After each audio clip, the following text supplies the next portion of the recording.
Bonsoir, bien-aimés dans le Seigneur, chers parents, chers amis.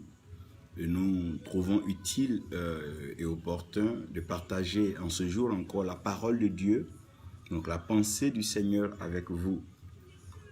Nous sommes dans des temps où la parole devient de plus en plus pratique et la parole se manifeste de façon vivante, de façon tangible dans la vie des enfants de Dieu, sous les yeux aussi du monde. Dieu, depuis la création, a parlé et au travers de sa parole, il réalise donc le plan dans la vie de ses enfants. Et nous devons aussi savoir que l'amour fait les meilleures propositions et l'amour fait donc les meilleurs choix. Nous bénissons le Seigneur pour exaucer Ida Oulé, ma princesse, mon amour qui nous suit. Que Dieu te bénisse, que sa grâce repose sur toi. Merci pour tout ce que tu apportes dans ma vie et dans le ministère. Merci pour tes prières. Donc je suis en train de parler donc là de l'amour qui fait les meilleures propositions et donc le meilleur choix. Donc le thème que j'aurai à partager aujourd'hui avec vous donc c'est le choix proposé. Le choix proposé, et je crois par la grâce de Dieu que nous aurons comme test Acte 1, 8 et nous aurons aussi Luc 1, verset 35. Et ce que nous aurons donc à découvrir dans ces deux passages-là va être d'ailleurs l'objet de la discussion donc, de notre Seigneur Jésus-Christ avec ses disciples.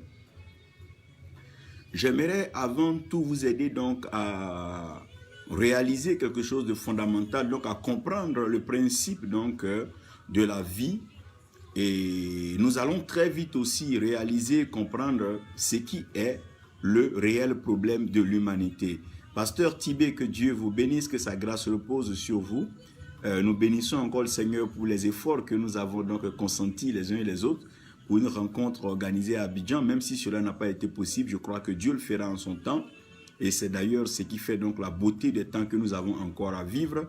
Nous vivons pour des rencontres, nous vivons pour donc améliorer et se parfaire les uns les autres par le frottement. C'est le fer qui aiguise le fer. Que Dieu vous bénisse et que Dieu continue donc de bénir votre ministère. Hervé Yavo, vous êtes béni.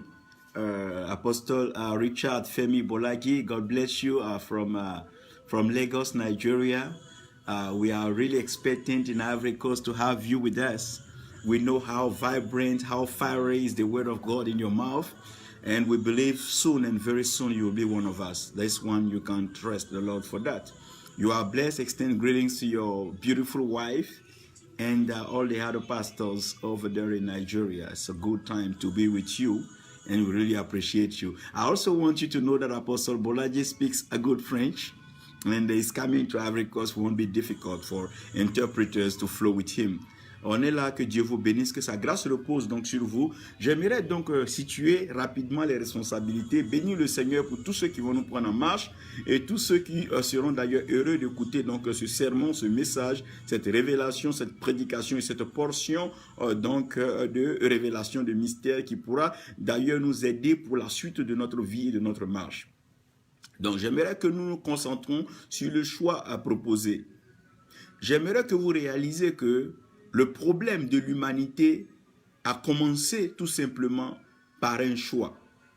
Donc, si le problème de l'humanité a commencé par un choix, il est clair que le choix ne peut pas être opéré s'il n'y a pas de proposition.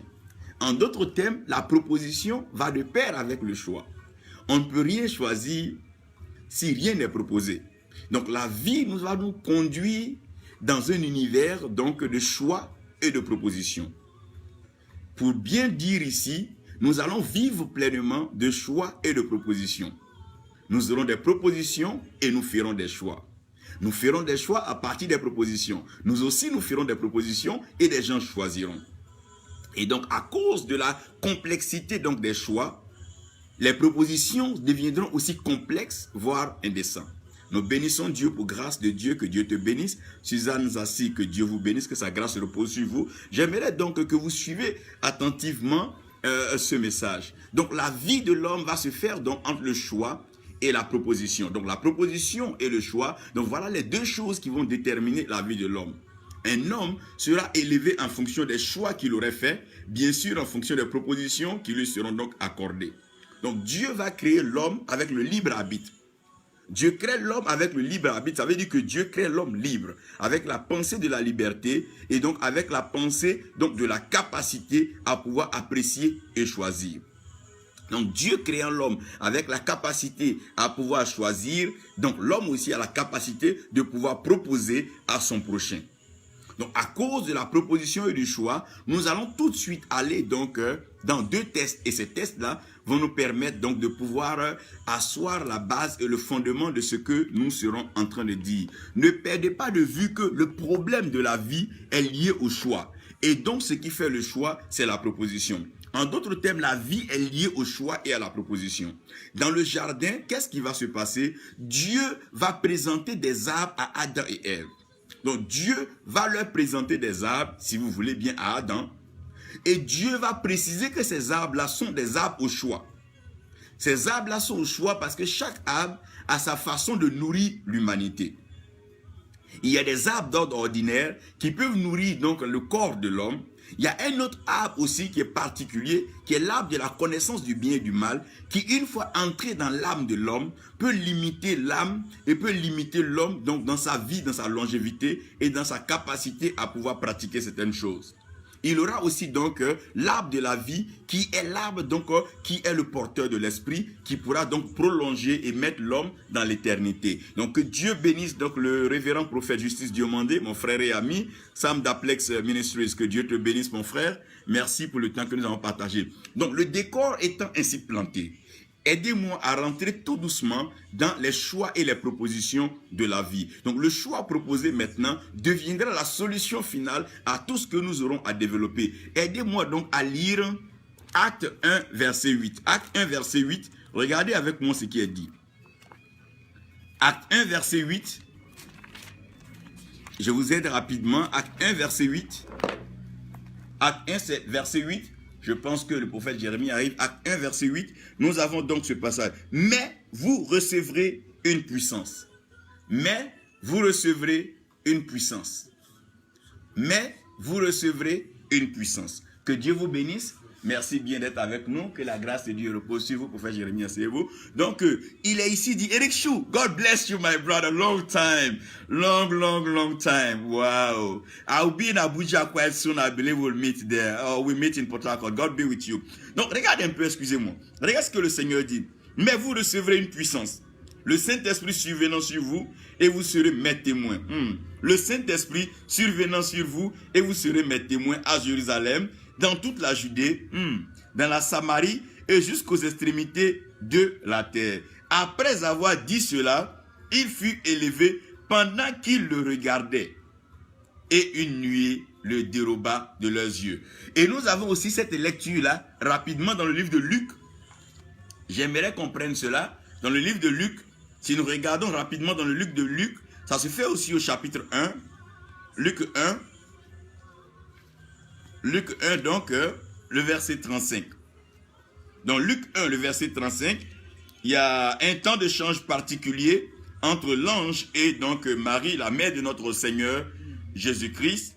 Et l'ange lui répondit, le Saint-Esprit viendra sur toi et la puissance du Très-Haut te couvrira de son nom.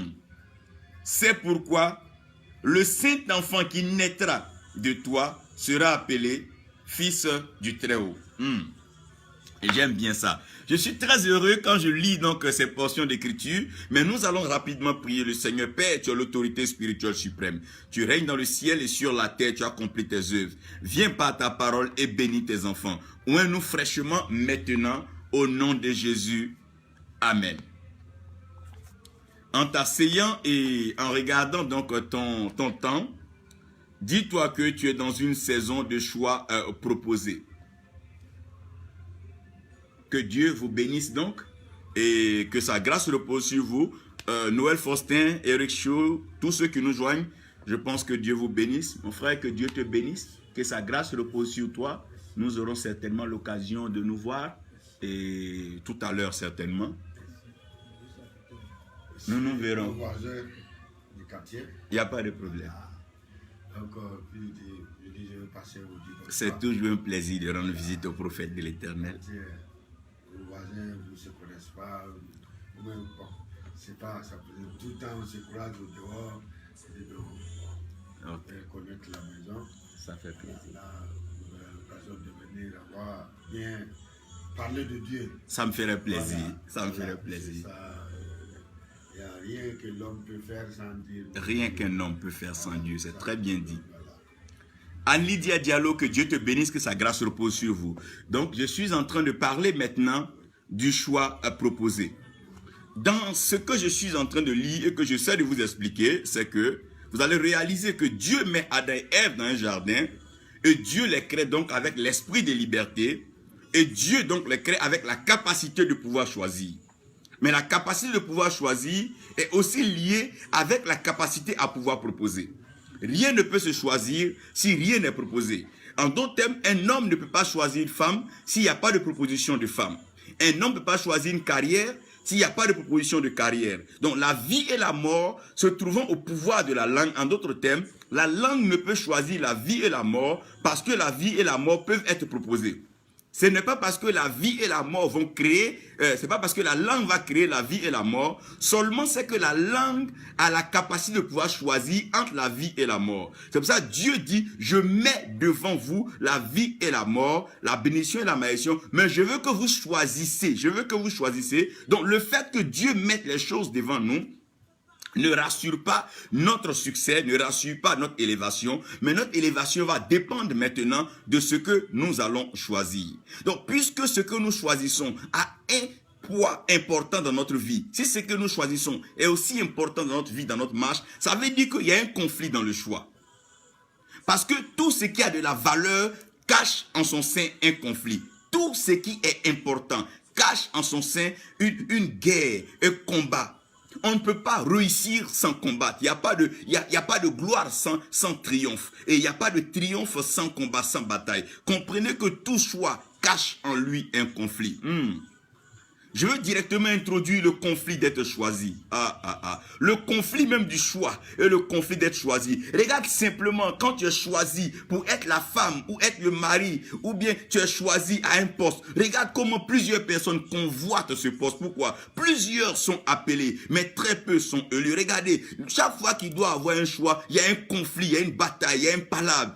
Qui ne dit pas son nom, même ceux qui te sont proches, ceux que tu appelles tes amis, tes frères, chacun commence à te combattre. Pourquoi? Chacun aurait voulu être à cette place. Chaque fois qu'il y a un choix, il y a un conflit. Il y a un conflit d'être choisi. Avant même de vous dire que le conflit d'être choisi, ne serait-ce qu'être à côté de quelqu'un qui est choisi, ce n'est pas facile. C'est pour ça que marcher auprès d'un ouin n'est pas facile. Être l'épouse d'un ouin n'est pas facile. Être l'associé d'un ouin n'est pas facile. Parce que celui qui est choisi, il est choisi pour une destinée. Et quiconque doit marcher près d'une destinée glorieuse doit forcément subir des épreuves.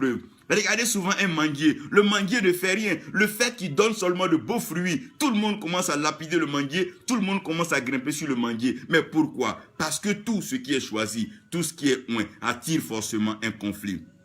Il y a un conflit d'être choisi. Il y a un conflit, ce n'est pas facile. Ne croyez pas que ceux qui sont choisis de la part de Dieu sont choisis et que leur vie devient aussi facile. Non, non, faites attention. Celui qui est choisi parce que la vie passe par des moments difficiles. Dieu est un Dieu qui fait des choix. Et lorsqu'on fait un choix, on doit pouvoir supporter le choix qu'on fait. Quand tu fais un choix, premièrement, tu dois pouvoir supporter le choix. Ne croyez pas que c'est aussi facile pour Marie de rencontrer un ange. Mais l'ange vient lui annoncer un message qui n'est pas aisé, qui n'est pas facile. Voilà une dame qui est fiancée, qui a déjà préparé son mariage, parce que les fiançailles, c'est l'initiation donc de l'alliance. Elle s'apprête à conclure l'alliance, donc elle est rentrée dans un début d'alliance, elle n'a pas encore achevé. Donc comme cette vie, nous sommes rentrés dedans, mais nous n'avons pas encore achevé. Et comme la fin d'une chose vaut mieux que son commencement, personne ne peut donc se prétendre ou bien présumer qu'il a déjà atteint la finalité. Mais nous sommes tous en train de nous accrocher à la grâce de Dieu pour pouvoir terminer bien ce que nous avons commencé comme ministère, comme marche,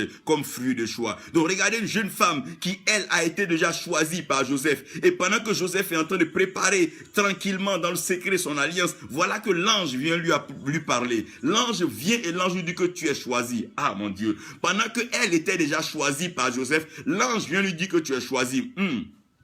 Et l'ange ne lui dit pas que tu es choisi simplement pour être cuisinière. L'ange ne lui dit pas que tu es choisi juste pour être secrétaire. Mais l'ange dit que tu es choisi pour porter la sémence du Très-Haut. My God, tu es choisi pour porter le Fils de Dieu. Et quand tu vas porter cela, mon Dieu, elle se pose la question, mais comment est-ce que cela va se faire? Comment est-ce que cela va se faire? Pourquoi? Parce qu'elle est déjà fruit d'un choix. Joseph l'a déjà choisi. Comment est-ce que cela va se faire? Puisqu'elle-même, elle est déjà choisie par quelqu'un, comment est-ce que cela peut se faire qu'elle soit choisie encore à nouveau? Parce qu'elle ne comprend pas. Va-t-elle annuler le premier choix pour rentrer dans le deuxième choix, ou bien va-t-elle laisser les choses se faire? Parce qu'elle sait que dans tous les cas, enfanter ne sera pas un problème si elle est mariée. Mais le problème, ce n'est pas l'enfantement. Le problème, c'est le problème du choix. Tu as trouvé grâce devant Dieu et Dieu t'a choisi. Et du fait qu'elle soit choisie, ces problèmes vont commencer. Déjà, Joseph va vouloir la laisser, la répudier discrètement parce qu'elle ne saura même pas comment expliquer cela. Ses amis vont lui dire, mais toi, tu es fiancé à un homme. Comment tu as fait pour prendre un ventre? Ses parents carrément vont se désengager. Mais elle est déjà sélectionnée pour la lapidation. Elle est prête à aller mourir. J'aimerais que vous sachiez une chose, quand vous parlez, faites attention à ce que Dieu a choisi. Elle a été choisie par Dieu. Tout homme doit pouvoir l'honorer parce que quoi? La Bible dit qu'elle est une femme à honorer et elle est une femme à bénir. Pourquoi? Parce qu'elle pouvait carrément perdre la vie pour avoir accepté simplement le choix de Dieu. Lorsque Dieu te choisit, ce n'est pas facile. Quand Dieu choisit un prophète, Dieu choisit un apôtre, ce n'est pas facile. Le fait d'être choisi par Dieu, c'est un fardeau, c'est une responsabilité. Le choix n'est pas un titre pour s'amuser avec. On n'est pas choisi être prophète pour se pavaner, entrer dans des discours inutiles et qui sont stériles.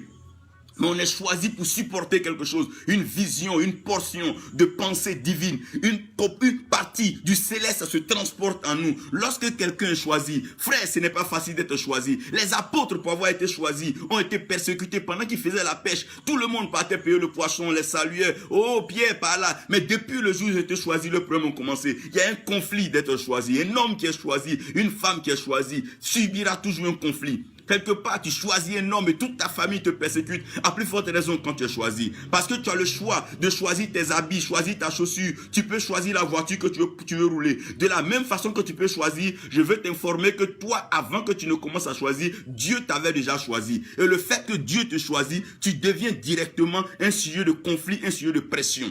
Mais la pression commence à être grande parce que le choix n'est pas facile. Quand tu es choisi pour un poste, tu dois assumer le poste. Regardez bien, les gens pensent que le tout, c'est un jeu pour être soit président ou pas. Non, mais quand tu es choisi un poste, c'est pas facile. La persécution, la pression arrive et tu dois pouvoir supporter. Ah, le conflit d'être choisi. Lorsque tu es choisi pour jouer un rôle, l'humanité te regarde. Quand tu n'as pas encore un choix que tu es en train de chercher, on peut ne pas s'occuper de toi. Mais quand tu es choisi pour jouer un rôle, tout le monde te regarde comme celui qui doit décanter une situation. Quand il y a un malade, on cherche le médecin parce qu'il a été choisi, sélectionné comme celui qui doit pouvoir soigner le malade. On ne cherche pas un ferronnier lorsqu'il y a un malade. Donc à chaque situation, à chaque problème de la terre, on va se reporter, on va regarder vers les personnes choisies. Quand tu as été choisi par Dieu, c'est que tu as un rôle à accomplir sur la terre et Dieu ne plaisante pas avec ses choix. Pourquoi? Parce qu'il y a un conflit dans le choix, il y a une pression interne. Parce qu'avant de choisir, il y a plusieurs propositions. Sur des milliards de spermatozoïdes, tu dois sélectionner le meilleur. Celui qui va courir plus vite, qui va féconder l'ovule. Donc c'est toute une planification, c'est toute une orchestration. Dieu doit pouvoir maintenant s'asseoir et regarder depuis le ciel pendant que la terre tourne entre sa main, my God. Il tient la terre dans sa main. Pourquoi? Parce que le choix se fait avec la main. Même si tu parles, mais tu dois forcément finaliser ton choix avec ta main. C'est en cela que ce que sa bouche dit, sa main l'accomplit. Sa main vient maintenant pour finaliser, confirmer son choix. Le conflit d'être choisi. Regardez seulement parce que Jésus a été choisi. À sa naissance, tous les enfants vont mourir. Quand tu es choisi à cause de toi, une destruction surprenante peut arriver sur ta famille. Quand tu es choisi, une maladie bizarre peut arriver dans ta famille. Quand tu es choisi, ta nation peut souffrir. Les enfants de ton âge peuvent souffrir. Ta génération peut être détruite parce que tu as un choix. Lorsqu'il y a un choix, le choix peut détruire une génération, détruire toute une vie. Adam et Ève ont choisi une pomme, ont choisi un fruit. Et ce fruit ne fait que décimer l'humanité. Ne vous amusez pas. Quand il y a un choix à faire, il y a des vies engagées, il y a des destinées engagées, il y a encore des prospérités engagées. Faites attention parce qu'il y a un conflit dans le choix. Il y a un conflit terrible dans le choix. Lorsqu'il y a un choix, il y a un conflit. Lorsqu'il y a un choix, il y a un conflit. Pendant qu'il n'y a pas encore de choix, il n'y a pas d'agitation, il n'y a pas de mouvement. Regarde simplement quand tu veux choisir ta carrière. C'est là que les effets contraires commencent à venir t'amener à douter de ton choix. Oui, chacun est choisi. Chacun est choisi pour quelque chose. Lorsqu'il y a un conflit, le conflit du choix, c'est que quoi? Souvent, ça ne dépend même pas de toi. Toi, tu n'as fait qu'être choisi. Tu étais couché et t'as choisi. Mais voilà les problèmes qui vont t'arriver maintenant. Voilà Jacob. Dieu l'a choisi, ses problèmes ont commencé déjà. Il a commencé à rencontrer la roubladise de Laban et toute cette affaire. Il commence à fuir maintenant parce que quand tu as un choix à un certain moment, le choix t'emmène une pression que tu ne peux pas supporter. Souvent, dans cette pression, tu es obligé de fuir. Moïse n'a pas choisi d'être sauvé des eaux. Il est né. Il avait été choisi par Dieu. À un certain moment, il a oublié de fuir, aller en Égypte. Quand tu as un choix, il y a un conflit. Mais dans le choix, toujours il faut arriver à supporter. Il faut arriver à supporter. Le problème de l'humanité, c'est qu'on n'arrive pas à supporter nos choix. Quand tu as choisi une femme, tu as choisi une carrière, il faut pouvoir supporter ce que tu as choisi. Tu as choisi d'être pasteur. Personne ne t'a forcé à être pasteur. Il faut assumer et il faut pouvoir supporter cela. Tu dois supporter, être heureux de dire devant tes amis, qu'ils soient ministres, qu'ils soient députés, tu dois pouvoir leur dire avec fierté, te présenter comme étant un pasteur de la part de l'Éternel et assumer ce que tu as choisi. Si cela te demande de vivre en tant qu'un bénévole, tu dois vivre en tant qu'un bénévole. Si cela te demande de vivre comme un professionnel, tu dois vivre comme un professionnel. Arrêtons de nous amuser avec les choix. Tout choix doit être supporté et doit être assumé. Marie devait supporter et puis assumer. Non, tu ne vas pas prendre la grossesse pour dire à ta soeur, prends la grossesse. Non. C'est celle qui est enceinte qui assume la grossesse. Et c'est elle qui est elle-même qui supporte la grossesse. Et quand elle va arriver à accoucher, les sages-femmes ne vont pas accoucher pour vous dire, madame, il faut pousser. C'est toi qui vas pousser, ce n'est pas elles qui vont pousser. Elles ne vont faire que parler, t'encourager. Faisons attention. Lorsqu'il y a un choix sur ta vie, ne demande pas à ce que tout le monde approuve le choix. Toi, commence à supporter et assumer. À un certain moment, tu vas te rendre compte que ceux qui n'étaient pas d'accord avec le choix de Dieu finiront par dire que Dieu a bien fait de te choisir parce que personne d'autre ne pouvait jouer ce rôle-là mieux et comme tu le joues. Donc le conflit du choix, le problème du choix, c'est que dans tout choix, il faut supporter, il faut assumer. Vous pensez que David devient roi comme ça pour un jeu? Mais il y a des affaires, des Absalom à gérer, il y a des Goliath à tuer. Il y a un choix, les choix viennent avec des pressions. Je vous ai dit, n'aspirez pas à une gloire si vous n'êtes pas prêt à subir sa tribulation. Toute gloire cache une tribulation. Toute élévation cache une profondeur. Toute bénédiction cache des malheurs bizarres. Quand tu veux monter, apprête-toi toujours. Parce qu'il y a quelque chose que tu vas comprendre. Il y a toujours un choix et le choix est à assumer. Maintenant, quand tu supportes le choix, que tu assumes le choix, il faut pouvoir présenter le choix. Le choix, on ne le cache pas. On ne choisit pas pour cacher. On choisit pour présenter. On choisit pour présenter. Malheureusement, aujourd'hui, ce qui fait mal, c'est que quand tu vas à des réceptions, certains chrétiens, certains enfants de Dieu ne peuvent pas présenter leur foi devant les situations de la vie. Ils cachent leur foi et ils commencent à pleurer et crier. Non, tu as été choisi pour ça. Supporter, assumer et présenter. Jean a dit, voici l'agneau de Dieu qui ôte le péché du monde. Bien que Jean soit celui qui baptisait, celui chez qui on venait se faire baptiser, Jean a eu le courage, la force de présenter. Tu dois pouvoir présenter. Tu as choisi une carrière, présente là. Tu as choisi une femme, présente là. Tu as choisi, présente. Il faut présenter ce que tu as choisi. Ou présente celui qui t'a choisi. Oui, présente celui qui t'a choisi. Pourquoi tu fais ces choses que le monde ne comprend pas? Mais tu fais parce que tu as été choisi. L'handballeur se demande, mais pourquoi le footballeur ne touche pas à la main? Quand il a la main, il ira vite. Le footballeur se demande, mais pourquoi l'handballeur ne joue pas à son pied? C'est une question de sport. On ne se trompe pas de terrain, on ne se trompe pas de balle, on ne se trompe pas de jeu. Dieu t'a choisi pour assumer les responsabilités. Il y a des questions profondes que l'humanité a besoin de comprendre. On doit pouvoir présenter notre choix et en plus célébrer notre choix. Les gens arrivent à supporter, souvent ils arrivent à assumer. Mais quand tu as présenté leur choix et célébré leur choix, c'est rare. Parce que je ne peux pas comprendre qu'on attend soit la fête des mères, la fête des pères, pour présenter, célébrer un papa. On doit pouvoir le présenter, le célébrer en tout temps. On ne doit pas attendre un événement particulier. Non, on n'attend pas un jour de culte pour présenter, célébrer Dieu. On doit le présenter, le célébrer tous les jours. Chaque jour qu'il nous donne de vivre, nous devons pouvoir le présenter, le célébrer, si effectivement il nous a choisi et que nous l'avons choisi. Donc le choix, c'est quoi? Supporter, assumer, présenter et célébrer. Supporter, assumer, présenter et célébrer. Si tu as choisi quelque chose dont tu n'es pas heureux, tu vas mourir malheureux et pauvre. Parce que là, tu seras victime de ton propre choix. Mais si Adam et Ève ont choisi de manger le fruit, ils ne doivent plus se plaindre qu'ils sont nus, ils ont peur. C'est eux qui ont choisi de manger le fruit. Si vous avez choisi de manger le fruit, de grâce, assumez d'abord. Lorsque Dieu vient dans le jardin, qui leur parle, Adam n'assume même pas. Il dit non, non, c'est la femme là. Non, il veut même pas supporter. D'abord même, il dit même pas qu'il a mangé un fruit. Dieu dit, c'est Dieu qui déduit. Donc vous avez mangé du fruit. Ça veut dire que dans leurs propos, ils ne supportent rien, ils n'assument rien, ils ne présentent rien et ils ne célèbrent rien.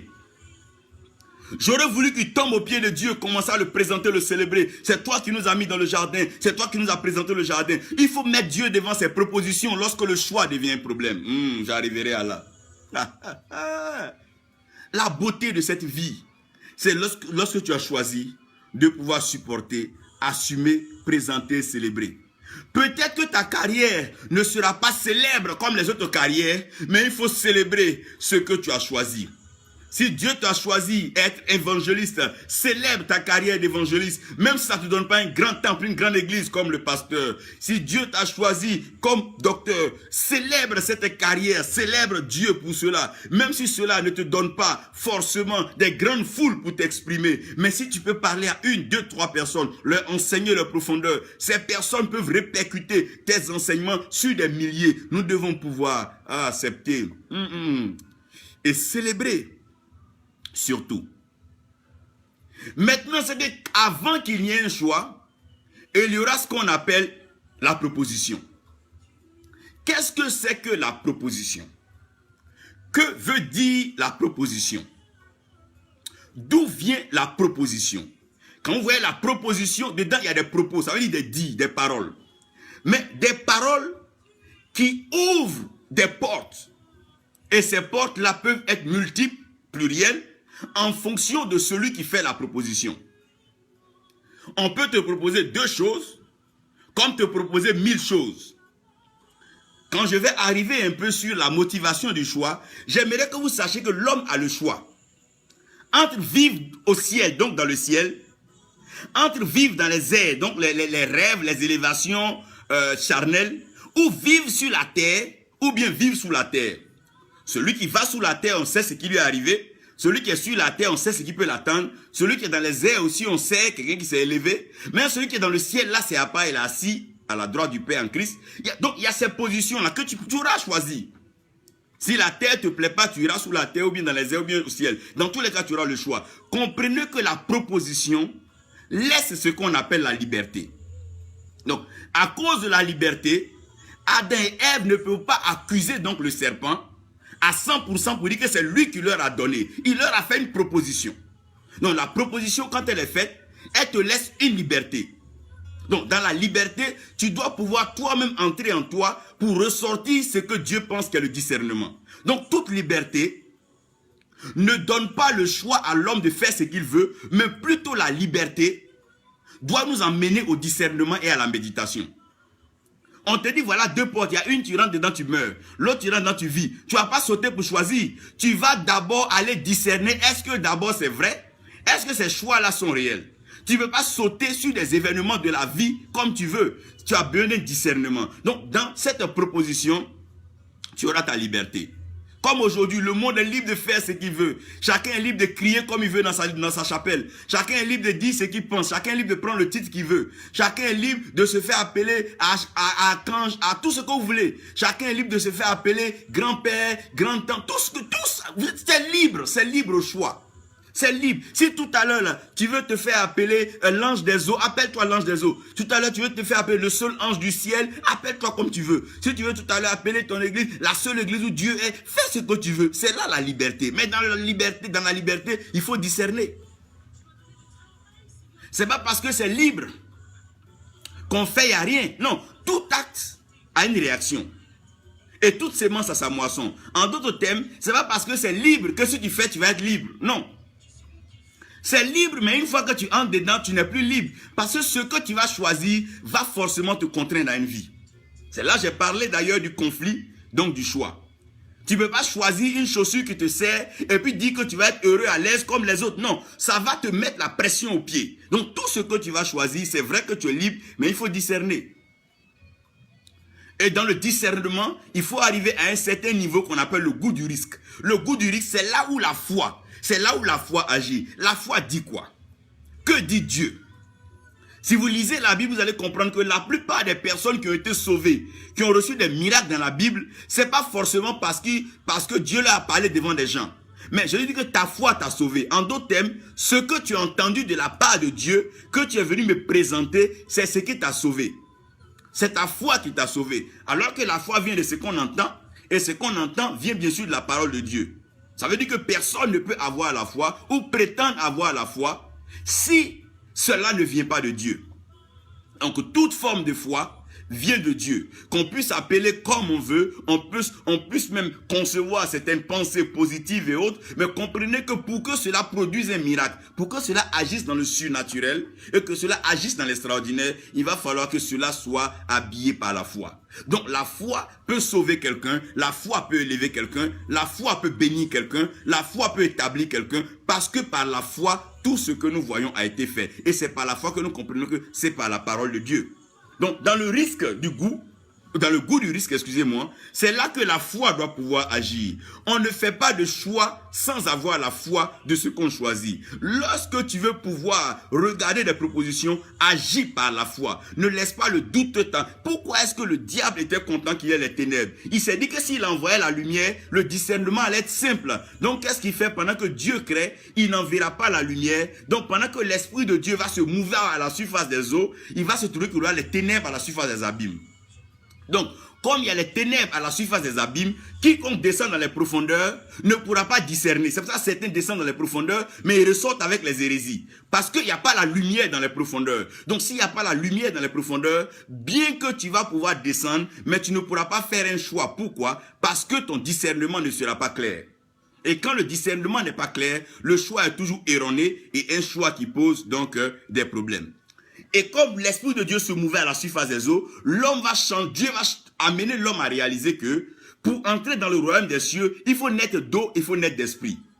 En d'autres termes, ce que l'Esprit a couvert, qui sont les eaux là, à la longue, nous en aurons donc besoin pour pouvoir entrer dans le royaume des cieux par le baptême des eaux. Et si nous comprenons maintenant la foi maintenant va nous conduire dans ce qu'on appelle la bonne conduite. Qu'est-ce qu'on appelle la bonne conduite? Qu'est-ce que nous disons par la bonne conduite? Lorsque tu as la foi en qui? Tu as la foi en Dieu. Et ce Dieu a sa parole. Et sa parole s'appelle la Bible. Ça veut dire qu'une fois que tu as la foi en Dieu, tout ce que la parole de Dieu dit devient maintenant ta ligne de conduite.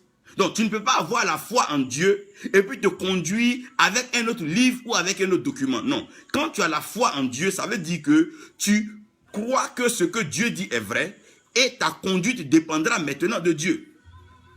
Malheureusement et dommage, c'est que beaucoup de personnes s'autoproclament chrétiennes, mais leur conduite de vie n'a rien à voir avec ce que Dieu dit. Parce que Dieu dit d'aimer nos ennemis et d'aimer notre prochain. Mais on ne peut pas être chrétien si on n'aime pas son prochain. On ne peut pas être chrétien si on cherche toujours à créer une différence, à créer un conflit entre les autres et nous. Il avait dit heureux ceux qui recherchent la paix et qui la pratiquent, car ils seront appelés fils de Dieu. Donc pour moi, l'enfant de Dieu, c'est celui qui sait discerner. Il doit pouvoir discerner ce qui est union, ce qui est unité. Il doit pouvoir privilégier ces choses-là. On ne peut pas être enfant de Dieu et puis ne pas avoir une bonne conduite. C'est pas possible.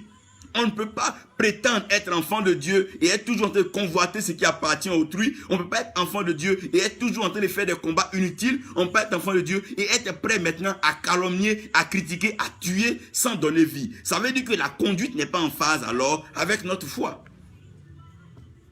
Les gens n'ont pas de problème qu'on dise, mais les gens ont un problème à notre conduite. Ils n'ont pas de problème du fait que dimanche on parte à l'église, mais ils ont un problème quand lundi, mardi jusqu'au samedi, ils ne nous voient pas faire ce que le livre dit.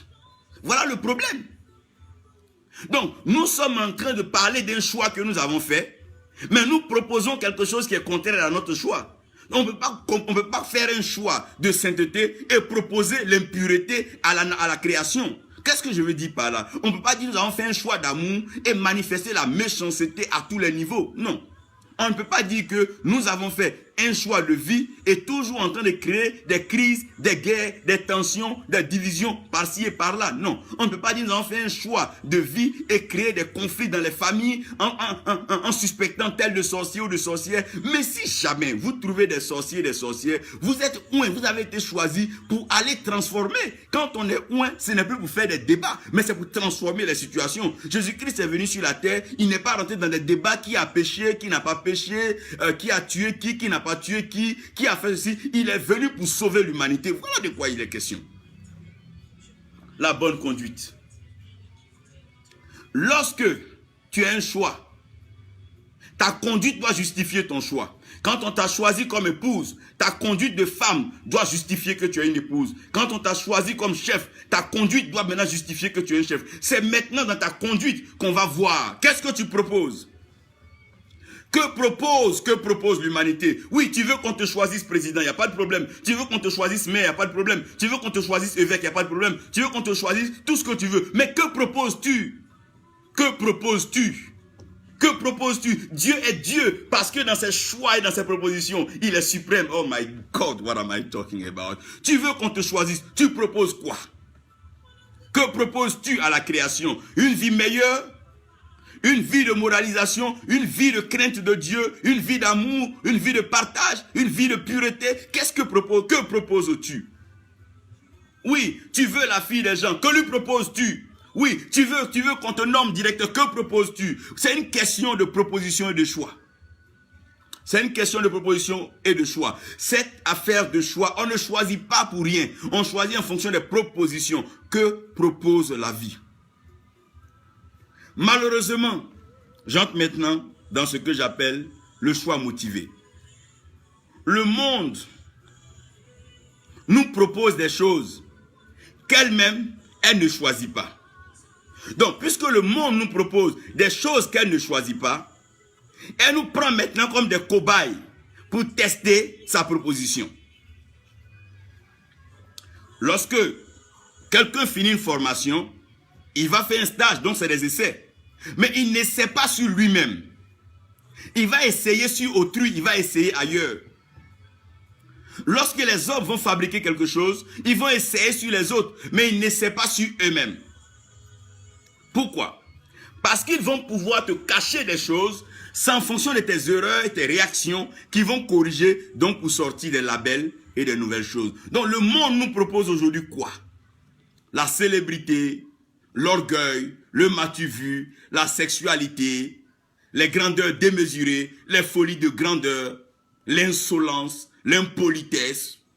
Voilà. Et puisque le monde nous présente cela, nous avons ces propositions partout sur nos chaînes de télévision, nos chaînes de radio. On est prêt maintenant à vulgariser ces valeurs mondaines. Et à cause de cela, le choix devient difficile. Donc, à cause des valeurs mondaines proposées, le choix devient difficile. Le choix devient tellement difficile. God bless you, brother Dan. God bless you. Donc, le choix devient difficile. Qu'est-ce que le monde nous propose? Donc, on aura ce qu'on appelle des choix motivés. Les choix motivés, c'est quoi? Qu'est-ce que je veux dire les choix motivés? Je veux dire par les choix motivés des propositions indécentes. Donc, on parle des choix motivés à la proposition indécente. Ça veut dire, on vient d'abord, on te présente une voiture. On dit, monsieur, voici une belle voiture, prenez-la. Et vous êtes content parce que votre vie a changé, votre statut a changé, votre ministère a changé. Vous montez dans cette nouvelle voiture, vous la conduisez. Après, on vient vous faire une proposition, on dit, acceptez de tuer votre père, tuer votre mère, ou tuer vos enfants, ou faites ceci, si vous voulez maintenir cette voiture et d'autres voitures. Donc, on parle d'abord d'un choix motivé pour vous conduire à une proposition indécente. Et aujourd'hui, ce monde est plein de ça. Les hommes ont fait des choix motivés. Et aujourd'hui, ils sont dans des propositions indécentes. Aujourd'hui, ils ne savent plus qui choisir. Entre tuer son père et sa mère, qui choisit? Oh mon Dieu. Entre détruire son frère et sa soeur, qui choisit? En détruire son pays, oh, qui choisit? Et aujourd'hui, ces choix motivés nous ont amenés à la proposition indécente. Ces choix motivés nous ont poussé à la proposition indécente. Tu étais là, tu n'avais pas voulu d'avion. On te propose un avion que tu acceptes. Maintenant, on te dit pour pouvoir mettre du carburant dans le kérosène dans l'avion, voilà ce que tu dois faire. Tu dois accepter de blanchir, tu dois accepter de faire ceci. Voilà maintenant d'où on part. Le choix motivé vers la proposition indécente. On te donne d'abord, on te fait croire que c'est un cadeau. On te fait croire que c'est bon. On t'ouvre la porte d'un réseau. Viens, tu vas prêcher ici. Ici, on te donne des offrandes. On te dit cela. On te dit, non, viens, c'est bon. Viens te marier. Quand tu vas te marier, le ministère sera beau. Non, voyage. Quand tu vas arriver en France, tu vas réussir. Non. On te fait des propositions. Et c'est des choix motivés. Après cela, la proposition indécente arrive maintenant. Oui. Permettez-moi là de dire deux choses. Aujourd'hui, beaucoup de nos jeunes frères, de nos aînés, ont accepté aujourd'hui par des choix motivés. Et plusieurs se retrouvent dans des propositions indécentes. On leur a donné une certaine façon de voir, une certaine façon de vivre. Et ils doivent maintenir cela. Oh mon Dieu. Du choix motivé à la proposition indécente. Du choix motivé à la proposition indécente. C'était libre d'abord le premier jour. On te l'a offert gratuitement. On t'a donné goût à cela. Ce que toi tu ne voulais pas, on t'a donné goût à cela. Maintenant que tu as pris goût à cela, voici maintenant qu'on te demande de maintenir cela. Non, je n'ai pas demandé cela. J'ai été choisi par Dieu. Ne me proposez pas d'autre chose. C'est lui, oh mon Dieu, qui nous a choisis. Laissez-lui nous faire les propositions. Laissez Dieu faire les propositions des arbres dans le jardin. Le serpent, tu es mal placé pour faire des propositions dans le jardin. Le jardin ne t'appartient pas, tu ne l'as pas planté, tu ne l'as pas conçu. Le jardin ne dépend pas de toi, tu n'es pas responsable du jardin. D'où viennent-ils que tu partes faire des propositions? D'où viennent les propositions? C'est ça le choix motivé. Le choix motivé par le maquillage du monde. Tu vois une belle personne, tu penses que son cœur est forcément bon. Oh, tu vois une personne qui traîne des richesses, tu crois qu'elle est vraiment prospère et riche. Tu vois une personne qui prononce de belles paroles, tu penses qu'elle est prête à te bénir. Erreur. De ce choix motivé, tu seras confronté à la proposition indécente.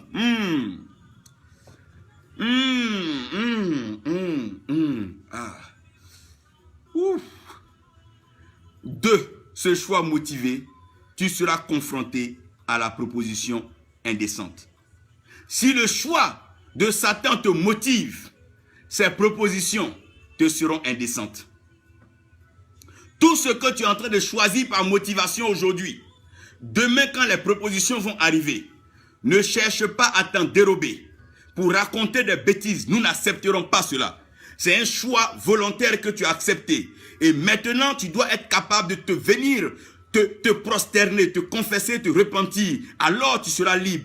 Il n'est pas question de justifier une attitude. Les choix sont motivés de nos jours. Celui qui choisit au lieu de se faire appeler prophète, pasteur, c'est un choix motivé. Si Dieu ne l'a pas choisi, alors c'est un choix motivé. Ce qu'il a motivé, il doit pouvoir maintenir jusqu'au bout. Voilà. Et que nous comprenons ceci, et que cela ne change pas en cours de route. Voilà des choses qui sont claires. Si tu as accepté de t'opposer à un régime, tu as accepté de t'opposer à une idéologie, tu dois pouvoir le justifier. Et demain, ne te passe pas pour une victime. Non, c'est pas de ça qu'il est question. Je vous ai expliqué que le choix motivé pousse toujours à une proposition indécente. Quelqu'un vous propose des choses belles. Vous rentrez dedans. Le lendemain, la personne vous dit, pour maintenir ceci ou pour avoir cela, voilà ce qu'il faut. Comment commencent les arnaques? Comment commencent les escroqueries? Comment commencent toutes ces duperies, toutes ces personnes qui disaient sont victimes dans le milieu chrétien? Non, elles ne sont pas victimes, mais c'est des choix motivés. Parce qu'elles ne prennent pas la peine de discerner dans le choix et de comprendre la pensée de Dieu. Comme les gens aiment la facilité, aiment les choses qu'on dit oui, c'est faux. Il n'y a pas une valeur, il n'y a pas une grâce, il n'y a pas une élévation qui n'a pas de prix, il n'y a pas une gloire qui n'a pas de tribulation. Non, c'est pas possible. Si quelqu'un dit, va s'asseoir, va prier pour toi, tu es chef d'État, dis-lui n'a qu'à arrêter ces histoires. Il y a toujours des implications, des actes prophétiques, il y a des choses toujours qui doivent être faites. Puisque ce que Dieu lui-même dit, sa main le fait, sa main l'accomplit, ce qui est plus puissant que Dieu pour dire seulement. Non, Dieu dit et il fait. Frère, le choix motivé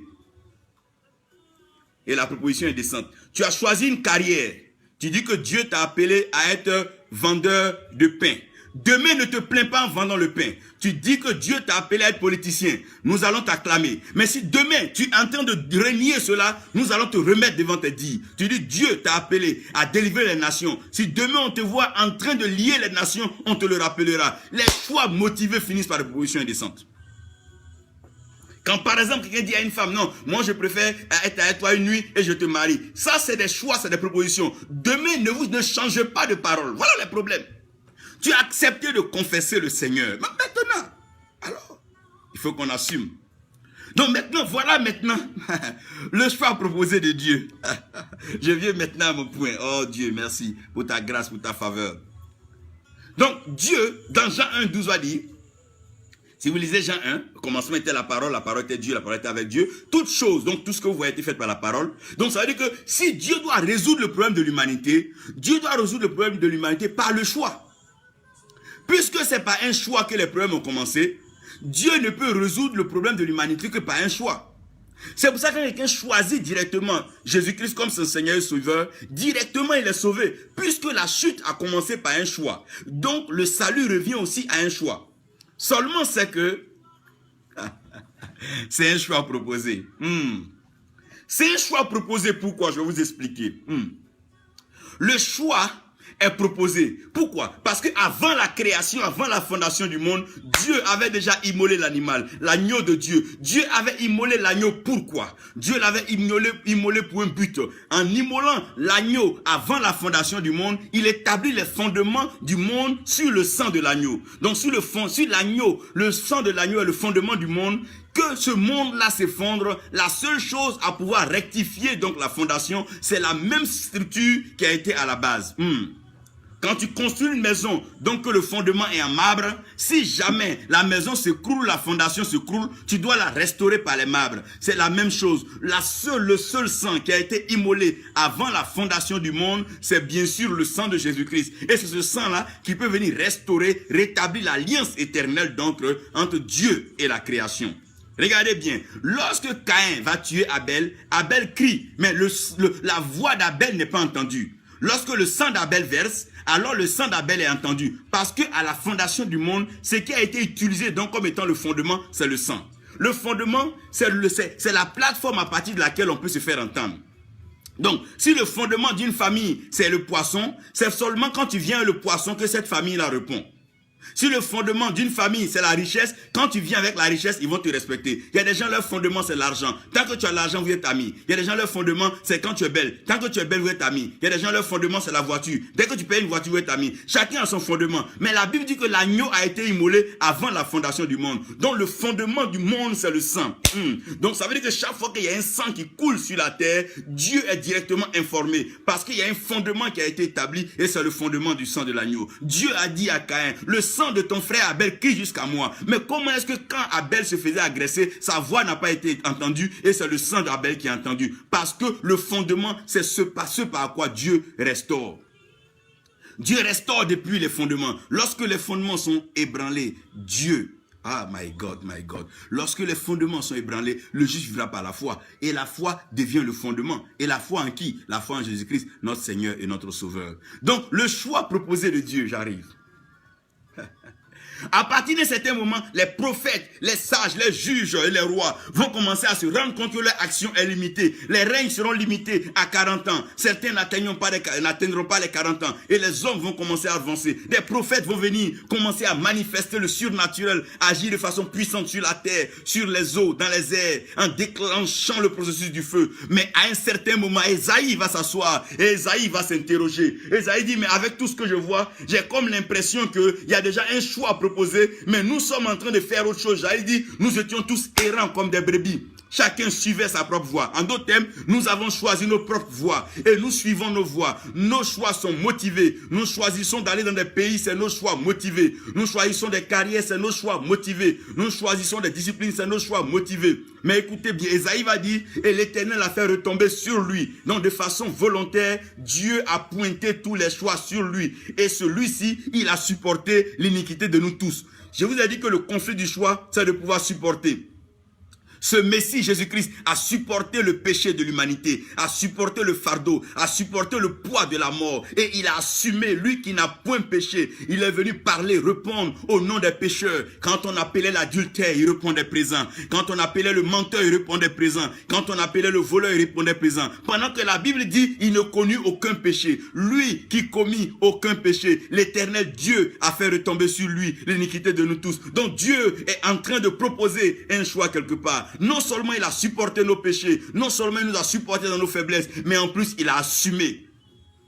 À la croix, il n'a pas dit non, non, c'est pas moi qui ai péché, c'est ceux-là qui ont péché. Non, non, non. Regardez même Pierre Marinier, il n'a pas parlé, il n'a pas dit un mot. Il ne s'est pas désengagé, il ne s'est pas dédié. Non, non, non. Il a assumé, oh mon Dieu, il a assumé pour toi, il a assumé pour moi. Il a assumé pour nos pères et pour nos mères. Et il a assumé pour nos enfants. Il a dit, il n'y a pas de problème. Je suis prêt à assumer ce que cela demande, il n'y a pas de problème. Je suis prêt à payer le prix. Je suis prêt à aller jusqu'au bout. Parce que c'est plus l'heure des débats, c'est plus les négociations, c'est l'heure des choix. Quelle proposition me fais-tu? On dit que tu vas mourir. Il dit, il n'y a pas de problème. Si telle est la mort, je vais supporter. Le salaire du péché, c'est la mort. Mais le don gratuit de Dieu, c'est la vie éternelle en Jésus-Christ, notre Seigneur et Sauveur. Il dit, si cela peut donner l'éternité à la création, je suis prêt à repartir. Mon sang avait déjà été mis à la fondation du monde. Si mon sang doit venir couronner maintenant ce monde, je suis prêt à assumer.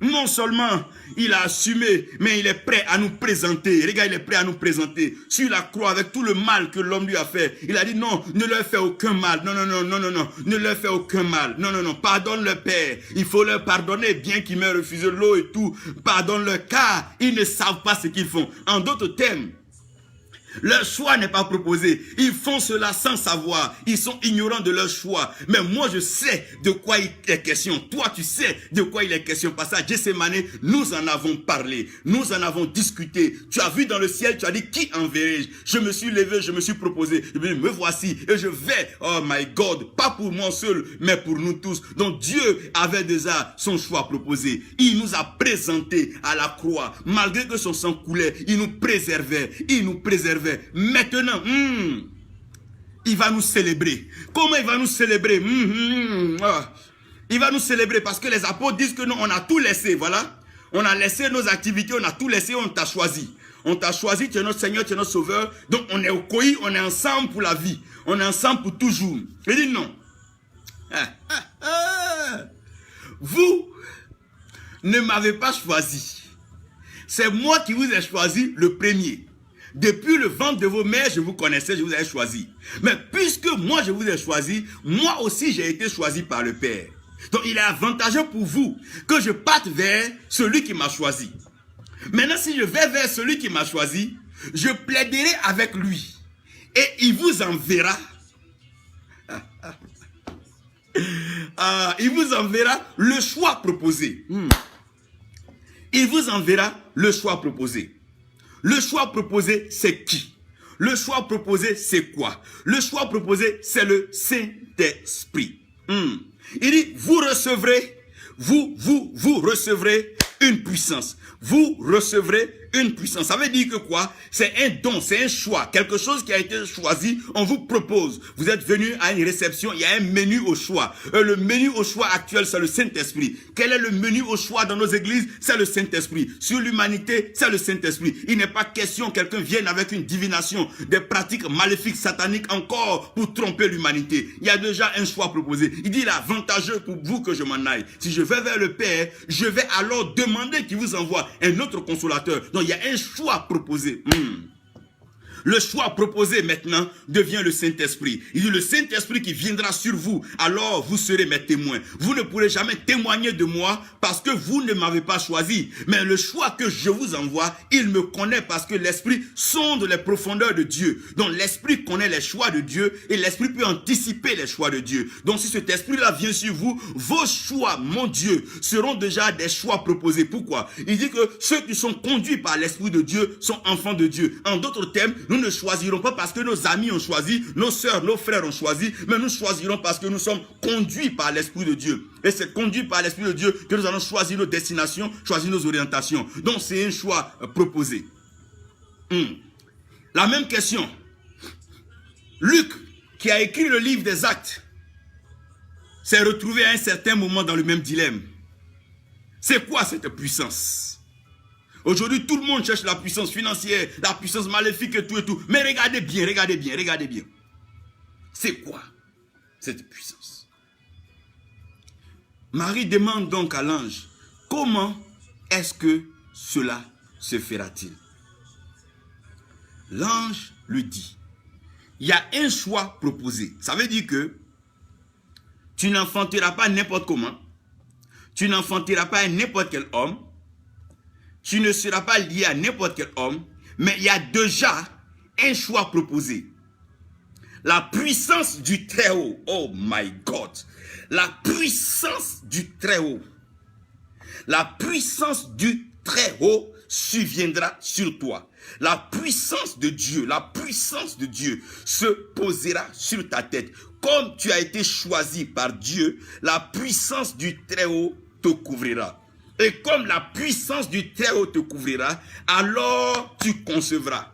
Et l'enfant, le fruit qui sortira de tes entrailles, sera appelé fils du Très-Haut. En d'autres termes, Dieu nous envoie le choix motivé pour que nos œuvres témoignent de lui. Il nous envoie le choix motivé pour que nos œuvres témoignent de son amour, témoignent de sa grandeur, témoignent de sa puissance et témoignent de sa sagesse. Dieu veut voir ses enfants surplomber le monde, traverser la sagesse, la fabrication des robots, les propositions des marques 666 par là et les clonages. Dieu va envoyer la sagesse de l'humanité, les fils qu'il a choisis pour transcender, dépasser la connaissance du monde. Je suis en train de parler d'une réception. Il y a un choix proposé, une sagesse divine inégalable que l'homme n'a pas encore expérimenté va se manifester dans la vie de l'humanité. Il y a un choix proposé. Le choix proposé, c'est que depuis le jour que tu as accepté Jésus, il y a quelque chose qui s'est préparé pour toi. Comme un couturier, il est monté vers le Père pour coudre une tunique spéciale pour envoyer sur toi. Et cette tunique-là, tu la recevras. C'est le Saint-Esprit. Quand tu seras revêtu de la puissance du Très-Haut, alors les choses de la terre ne pourront plus te vaincre. La mort n'aura pas de victoire sur toi. La maladie n'aura pas de victoire sur toi. La pauvreté n'aura pas de victoire sur toi. Tu ne seras pas intimidé ni impressionné par les hommes. Parce que tu rêves. Ah my God. Ton revêtement vient du ciel. Regardez, simplement un vêtement que Jacob a donné à son fils.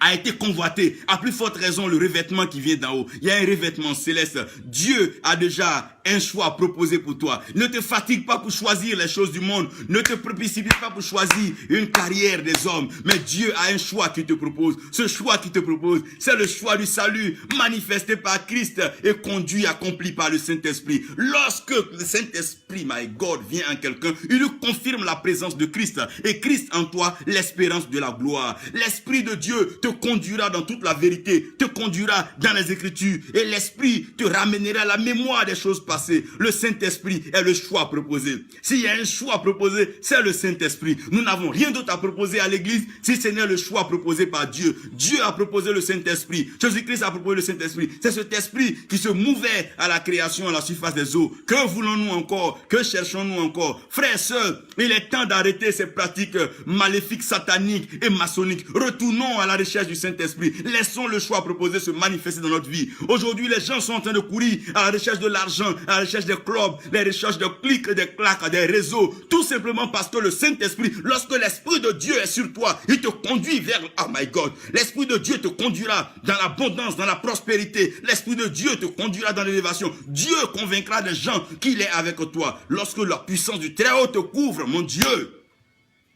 Regardez simplement, si on dit un chef d'État arrive, comment les hommes vont courir pour le rencontrer? À plus forte raison, quand on dira que l'image et la ressemblance de Dieu arrivent. Laisse l'Esprit de Dieu, le choix proposé de Dieu, investir ta vie.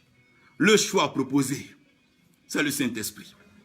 Oui, comme un fleuve qui coule, c'est le Saint-Esprit. Le choix proposé, c'est le Saint-Esprit. C'est l'Esprit de Dieu, l'Esprit du Dieu vivant qui est présent parmi nous. Cet Esprit, il est là, il est vrai, il est véritable. C'est vrai que tu n'arrives pas à le toucher, mais tu peux le sentir. Il est en train de bouger les choses de ta vie, en train d'ordonner tes pas, préparer, orchestrer tes rencontres. Dieu est en train d'agir dans les affaires des hommes. Oh, il souffle son esprit.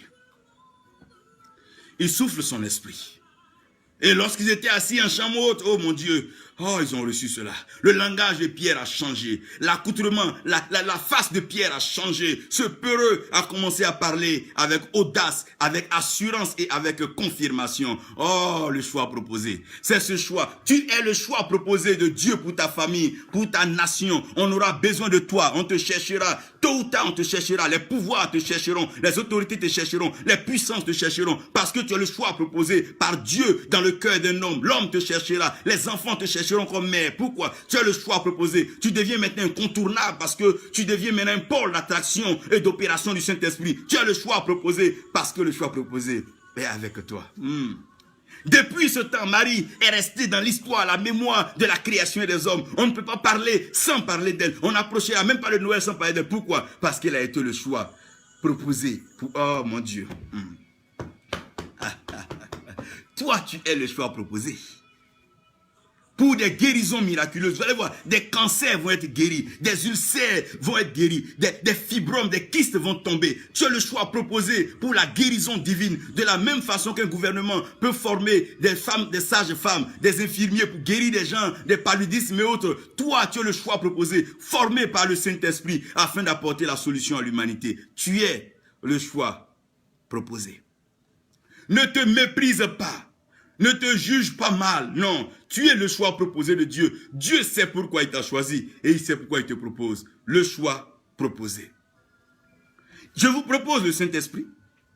Il n'y a rien d'autre à vous proposer. Non, que le Saint-Esprit. Lorsque le Saint-Esprit viendra sur vous, vous serez alors témoins des œuvres de Dieu. Que le Seigneur nous bénisse, que sa grâce repose sur nous et que sa paix soit avec nous. Que personne ne te propose d'autre chose et qu'il ne te trompe par un choix motivé. Le choix proposé est le Saint-Esprit. Qui choisit? C'est Dieu. Et qui propose? C'est Dieu. Dieu a choisi Christ et il nous propose le Saint-Esprit. Que Dieu bénisse chacun de nous au nom de Jésus. Amen.